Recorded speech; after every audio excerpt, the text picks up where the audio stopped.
Did you know there's a land border between Canada all the way in North America over here and Denmark all the way in Europe over here?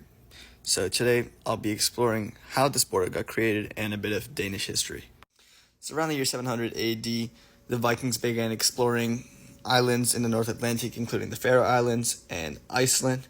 And although the Vikings are credited with the discovery of both these islands, interestingly enough, the first descendants of both these islands were of Scottish and Irish descent, actually. So around the year 800, a Norseman named Nadolf discovered a new island in the North Atlantic and named it Snowland because, yeah. So Snowland was renamed to Iceland and flip-flopped from being independent to a Norse colony for about a couple hundred years. So this is Eric the Red, and in the year 982, he was banished from Iceland and was forced to sail west. And he discovered a brand new island. And in order to bait people from Iceland to come live with him, he named this island Greenland, even though it's far icier than Iceland itself and not really very green. So essentially, Iceland is Iceland because it's icy, but Greenland is Greenland because he wanted to bait people from Iceland to come to live in a greener place, even though it's icier than Iceland itself, which makes a lot of sense, I guess. Okay, so up until the year 1397, the Faroe Islands, Iceland, and Greenland were all colonies of Norway. However, in the year 1397, the Kalmar Union formed, in which the kingdoms of Norway, Sweden, and Denmark all united under one single monarch up until 1523. However, Sweden left the union in the 1500s, leaving just Denmark and Norway. But in 1537, Denmark invaded Norway because of its superior military prowess and essentially made it the Danish puppet state. And Denmark took away all of Norway's territories in the North Atlantic, including the Faroe Islands, Iceland, and Greenland.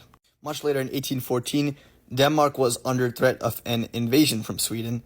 So in order to please Sweden, they gave away Norway to Sweden, but still retained all of Norway's territories in the North Atlantic, which were the Faroe Islands, Iceland, Greenland, and numerous other small islands.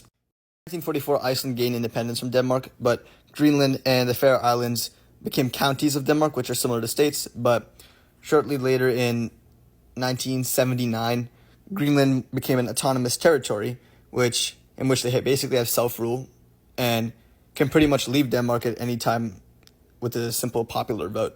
Greenland and Canada also established a maritime border in the 1973 treaty due to their proximity. However, a 1.3 square kilometer island known as Hans Island fell right on this border and was not solved in the original 1973 treaty.